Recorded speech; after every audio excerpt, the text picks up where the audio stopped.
अंतरिक्ष से धरती की ओर गिरती मौत की रफ्तार पर लगा अब तक का सबसे बड़ा ब्रेक। भारत ने तैयार किया अपना ब्रह्मास्त्र। चंडीगढ़ की पटरियों पर 1500 किलोमीटर की स्पीड से दौड़ती उस स्लेड ने दिया सबूत। अब गगनयान के वीरों का बाल भी नहीं होगा बांका। आसमान में खुलने वाले वो 10 रहस्यमयी गुब्बारे जो 7 किलोमीटर की ऊंचाई पर ही तय कर देंगे भारत की जीत का फैसला। दोस्तों, जरा अपने दिमाग के घोड़े दौड़ाइए और उस मंजर को याद कीजिए जब कोई चीज अंतरिक्ष से धरती के वायुमंडल में दाखिल होती है। वहां न हवा साथ देती है न मशीनें, वहां सिर्फ एक नियम चलता है, तबाही वाली रफ्तार और हड्डियों को गला देने वाली गर्मी। जब भारत अपने शूरवीरों को गगनयान में बैठाकर 400 किलोमीटर ऊपर भेजेगा तो जाना तो आसान है, रॉकेट की पीठ पर बैठकर कोई भी चला जाएगा। लेकिन असली खेल, असली परीक्षा और असली डर तब शुरू होता है जब वो वापस लौटते हैं। उस वक्त एक छोटी सी चूक, एक सेकंड की देरी और पूरा मिशन राख के ढेर में बदल सकता है। पूरी दुनिया की नजरें इसी बात पर टिकी थीं कि भारत अपने एस्ट्रोनॉट्स को वापस जिंदा कैसे लाएगा, कैसे उस आग के गोले को समंदर की लहरों पर एक फूल की तरह उतारेगा। और इसी सवाल का जवाब ढूंढने के लिए भारत की जमीन पर चंडीगढ़ की एक खुफिया लैब में एक ऐसा टेस्ट अंजाम दिया गया है जिसकी गूंज ने वॉशिंगटन से लेकर बीजिंग तक के कान खड़े कर दिए हैं। ये कोई आम टेस्ट नहीं था, ये उस लाइफलाइन का टेस्ट था जिसके भरोसे हम अपने 3 इंसानों को मौत के मुंह से वापस खींच लाने का दावा कर रहे हैं। वैज्ञानिकों की सांसें थमी हुई थी, रडार अपनी अधिकतम क्षमता पर थे और पलक झपकते ही कुछ ऐसा हुआ जिसने साबित कर दिया कि भारत का स्पेस प्रोग्राम अब जुगाड़ नहीं बल्कि दुनिया की सबसे एडवांस्ड इंजीनियरिंग का नमूना है। आखिर क्या था वो टेस्ट? क्या है वो तकनीक जो गिरते हुए पत्थर को भी हवा में रोक ले? और क्यों इस कामयाबी के बाद नासा के वैज्ञानिक भी हैरान हैं? हम आपको बताएंगे इस धमाकेदार खबर की पूरी कहानी, तो बने रहिएगा वीडियो पर।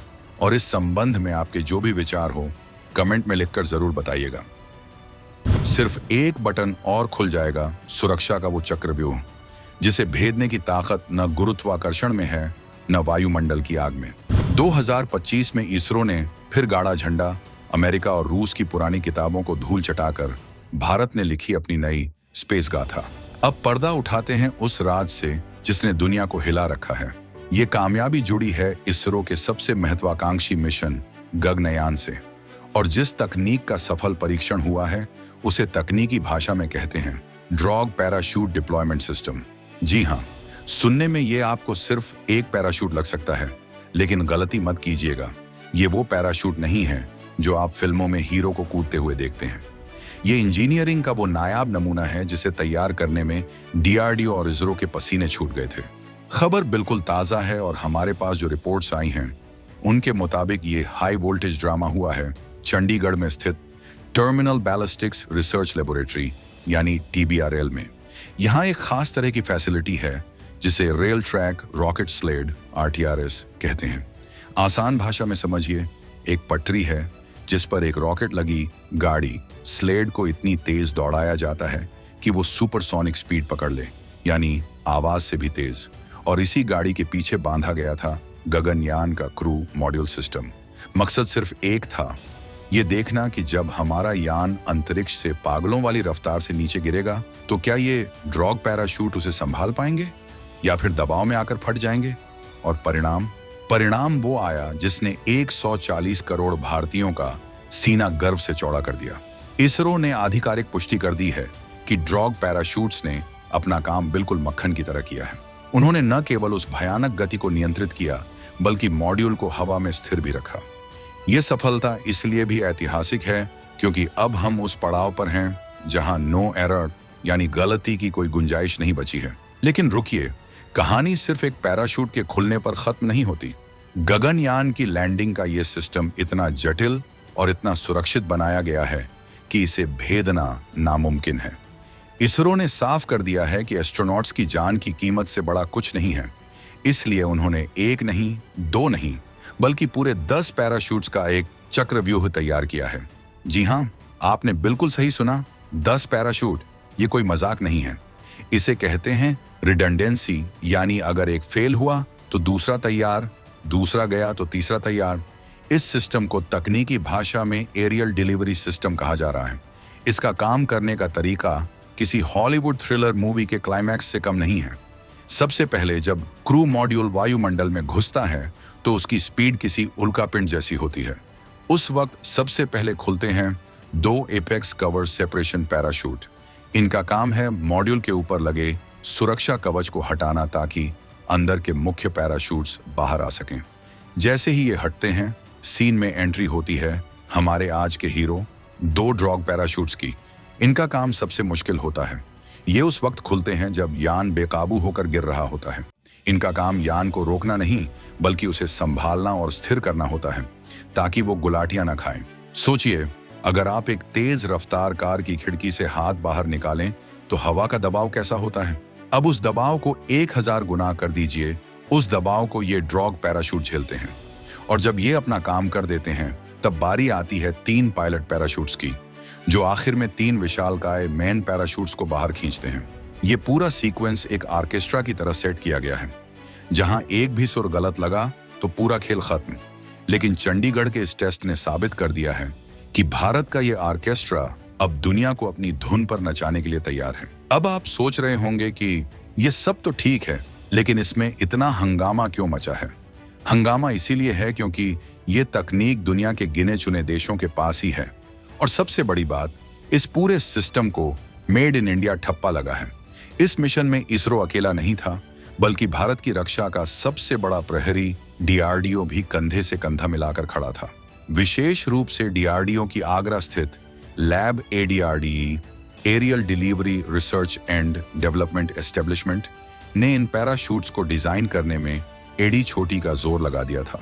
ये वो वैज्ञानिक हैं जो गुमनामी में रहकर देश के लिए ऐसे हथियार और सुरक्षा कवच बनाते हैं। ड्रॉग पैराशूट की सबसे खास बात यह है कि ये मोर्टार तकनीक से फायर किए जाते हैं।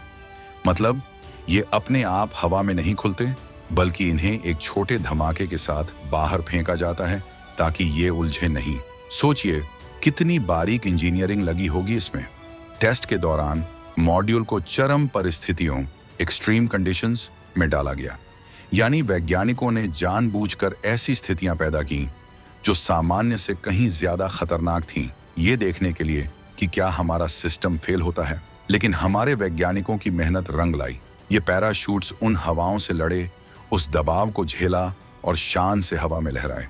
ये जीत सिर्फ इसरो की नहीं है, ये जीत उस आत्मनिर्भर भारत की है जो अब अपनी सुरक्षा के लिए विदेशों से महंगे उपकरण नहीं खरीदता, बल्कि खुद बनाता है और दुनिया को बेचता भी है। साल 2025 चल रहा है और अब हम वो भारत नहीं हैं जो दूसरे देशों की एजेंसियों के पीछे पीछे चलता था। आज हम लीडर हैं। जब गगनयान के लिए ये ड्रॉग पैराशूट टेस्ट हो रहा था तो इसके मायने सिर्फ तकनीकी सफलता तक सीमित नहीं थे। इसका एक गहरा रणनीतिक और भू राजनीतिक मतलब भी है। आज अंतरिक्ष सिर्फ खोज का विषय नहीं रह गया है, ये शक्ति प्रदर्शन का अखाड़ा बन चुका है। चीन ने अपना स्पेस स्टेशन बना लिया है। अमेरिका आर्टेमिस मिशन के जरिए दोबारा चांद पर जा रहा है। ऐसे में अगर भारत को ग्लोबल सुपर पावर बनना है तो उसे ये साबित करना ही था कि हम भी इंसानों को अंतरिक्ष में भेजकर उन्हें सुरक्षित वापस ला सकते हैं। और सुरक्षित वापसी की गारंटी ये पैराशूट सिस्टम ही है। दुनिया जानती है कि स्पेस मिशन में जाना आसान है, लेकिन लौटना सबसे खतरनाक।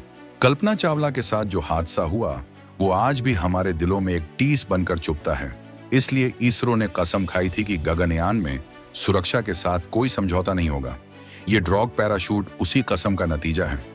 ये टेस्ट बताता है कि हम रिस्क नहीं ले रहे, हम रिस्क को खत्म कर रहे हैं। जिस तरह से भारत ने कम बजट में पूरी तरह स्वदेशी तकनीक से ये डिसेलरेशन सिस्टम तैयार किया है, उससे पश्चिमी देशों की बड़ी बड़ी कंपनियों के पसीने छूट रहे हैं। वो समझ नहीं पा रहे कि भारत इतने कम संसाधनों में इतनी सटीक तकनीक कैसे विकसित कर लेता है। जवाब साफ है, हमारे वैज्ञानिकों का जुनून और देश का विश्वास। थोड़ा और गहराई में चलते हैं और समझते हैं कि ये टेस्ट इतना क्रिटिकल क्यों था। जब गगनयान का मॉड्यूल वापस आएगा तो वो समुद्र में गिरेगा, लेकिन पानी में गिरने से पहले उसकी रफ्तार को लगभग 0 के करीब लाना जरूरी है। अगर रफ्तार ज्यादा हुई तो पानी भी कंक्रीट जैसा व्यवहार करता है, यानी यान चकनाचूर हो सकता है और अंदर बैठे एस्ट्रोनॉट्स की हड्डियों का चूरा बन सकता है। यहाँ काम आता है डॉग पैराशूट। ये पैराशूट यान की गति को 200 से 300 मीटर प्रति सेकंड से घटाकर एकदम नीचे ले आते हैं। लेकिन सबसे बड़ी चुनौती थी स्टेबिलिटी, यानी स्थिरता। गिरता हुआ यान अक्सर लट्टू की तरह घूमने लगता है। अगर उसे रोका नहीं गया तो अंदर बैठे यात्रियों का दिमाग हिल जाएगा, वो बेहोश हो सकते हैं या उन्हें ब्रेन हेमरेज हो सकता है। चंडीगढ़ में हुए इस टेस्ट में सबसे ज्यादा फोकस इसी बात पर था कि क्या ड्रॉग पैराशूट यान को सीधा रख पाते हैं, और रिपोर्ट कहती है 100%। हाँ, इसरो ने बयान जारी कर कहा है कि ये पैराशूट कमांड मॉड्यूल को स्थिर करने में पूरी तरह सफल रहे। इसका मतलब है कि हमारे एस्ट्रोनॉट्स जब वापस आएंगे तो वो किसी रोलर कोस्टर में नहीं, बल्कि एक पालकी की तरह सुरक्षित नीचे उतरेंगे। ये भरोसा ही गगनयान मिशन की असली नींव है। अब तक हमने रॉकेट उड़ाए थे, अब हम जान बचाने की मशीन का टेस्ट कर रहे हैं। और जब बात जान की आती है तो भारत को परफेक्शन से कम कुछ मंजूर नहीं। तो दोस्तों, तस्वीर अब बिल्कुल साफ हो चुकी है। गगनयान मिशन के रास्ते के सबसे बड़े कांटों में से एक को इसरो ने उखाड़ फेंका है। ये ड्रॉग पैराशूट टेस्ट सिर्फ एक तकनीकी प्रक्रिया नहीं थी, ये गगनयान की लॉन्चिंग का ग्रीन सिग्नल था। अब वो दिन दूर नहीं जब हम श्रीहरिकोटा से उस रॉकेट को गरजते हुए देखेंगे जिसके ऊपर बैठकर भारत के बेटे या बेटियां अंतरिक्ष को छूने जाएंगे। विक्रम साराभाई अंतरिक्ष केंद्र, VSSC और DRDO की लैब्स ने दिन रात एक करके जो पसीना बहाया है, उसका फल अब हमें मिलने वाला है। ये टेस्ट एक चेतावनी भी है उन ताकतों के लिए जो भारत की क्षमताओं पर शक करती थीं। हमने दिखा दिया है कि जब भारत ठान लेता है तो वो हवा का रुख भी मोड़ सकता है और गुरुत्वाकर्षण के नियमों को भी अपनी उंगलियों पर नचा सकता है। लेकिन कहानी अभी खत्म नहीं हुई है, ये तो बस शुरुआत है। असली रोमांच तो तब होगा जब ये पैराशूट असल मिशन में खुलेंगे और तिरंगे के साथ हमारा मॉड्यूल समंदर में लैंड करेगा। वो नजारा देखने के लिए पूरी दुनिया तरस रही है। लेकिन इस मिशन में अभी भी एक ऐसा सीक्रेट वेपन बाकी है जिसका खुलासा होना अभी शेष है। एक ऐसा रोबोट जो इंसानों से पहले जाकर वहां की स्थितियों का जायजा लेगा। जी हाँ, मैं बात कर रहा हूं व्योममित्र की। क्या आप जानते हैं कि व्योममित्र आखिर कैसे इंसानों की तरह सोच पाएगी? और गगनयान के अंदर वो कौन से सीक्रेट सेंसर लगे हैं जो अभी तक दुनिया से छिपाए गए हैं? इन सवालों के जवाब आपके होश उड़ा देंगे। लेकिन वो राज हम खोलेंगे अपने अगले वीडियो में, जहां हम आपको रूबरू करवाएंगे भारत की उस लेडी रोबोट से जो अंतरिक्ष में भारत की पहली जासूस और पहली यात्री बनने वाली है। तो अगर आप उस रोमांचक सफर का हिस्सा बनना चाहते हैं और 2025 के इस नए भारत की ताकत को करीब से देखना चाहते हैं, तो चैनल को अभी सब्सक्राइब कर लीजिए और बेल आइकन दबाना मत भूलिएगा। और हाँ, इसरो की इस धाकड़ कामयाबी पर आपकी क्या राय है? क्या आपको लगता है कि भारत अब अंतरिक्ष में चीन को पछाड़ चुका है? नीचे कमेंट बॉक्स खुला है, अपनी जय हिंद वाली प्रतिक्रिया जरूर दीजिएगा। मिलते हैं अगले वीडियो में एक और रोंगटे खड़े कर देने वाली कहानी के साथ। जय हिंद, जय भारत,